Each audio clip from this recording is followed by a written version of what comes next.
ஹாய்ங்க. Office முடிஞ்சு வந்ததுமே நல்லா டயர்டா இருந்தேன். காலைல 2 மணிக்கு எழுந்ததுனால ரொம்ப நல்லாவே தூங்கிட்டேன். இப்போ ஈவினிங் எழுந்து வீட்ட பார்த்தா எல்லாமே அப்படி அப்படியே போட்டிருந்தது. ஸோ வீடெல்லாம் கிளீன் பண்ணி, அரேஞ்ச் பண்ணி, கிச்சனும் கொஞ்சம் நீட் பண்ணி, அரேஞ்ச் பண்ணி செட் பண்ணியாச்சு. அதுக்கப்புறம் முன்னா நாள் நைட்டே நான் டிமார்ட் போயிருந்தோம். அங்க வீட்டுக்கு தேவையான சில பொருள்லாம் வாங்கினேன். ஃபர்ஸ்ட்டு இந்த மேட் தான் வாங்கியிருந்தேன். அரௌண்ட் ₹200 தான் வந்தது. ஆஃபர்ல தான் இருந்தது. ஆனா குவாலிட்டி செம்ம வொர்த்து. அதுக்கப்புறம் இந்த ஸ்டோரேஜ் பாக் ரொம்ப நாளாவே வாங்கணும்னு நெனச்சிட்டு இருந்தது. இத விட பெரிய சைஸ்லாம் நெறைய இருந்தது. பட் இது கொஞ்சம் அஃபோர்டபுள் ப்ரைஸ்ல ஒரு 199க்கு கிடைச்சது. ஸோ, அதனால இது வாங்கியிருந்தேன். அப்புறம் நான் இந்த பேக் கிளிப்ஸ் வாங்கியிருந்தேன். இது ரொம்ப நல்ல யூஸ்ஃபுல். பால் பாக்கெட், இந்த மாவு பாக்கெட், ஸ்நாக்ஸ் பாக்கெட் இதெல்லாம் இந்த கிளிப்ஸ் போட்டு நல்லா சீல் ஆயிடும். அதனால உள்ள பூச்சிலாம் போகாம பொருள் வந்து நல்லா ஃப்ரெஷ்ஷா இருக்கும். அதுக்கப்புறமேட்டு ஒரு ஸ்ட்ராங்கான கிரேட்டர் வாங்கியிருந்தேன். அது ஒரு ₹120க்குள்ள தான் இருந்தது.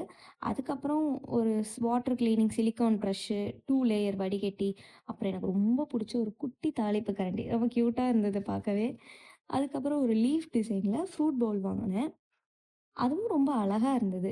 கடைசியா ஒரு வாட்டர் பாட்டில். எங்க போனாலும் நான் ஒரு வாட்டர் பாட்டில வாங்கிடுவேன். அதில தண்ணி குடிக்கிறதுல எனக்கு ஒரு சந்தோஷம். ஸோ அந்த சாட்டிஸ்ஃபேக்ஷனோடயே நான் இந்த விலாக முடிக்கிறேன். Bye guys.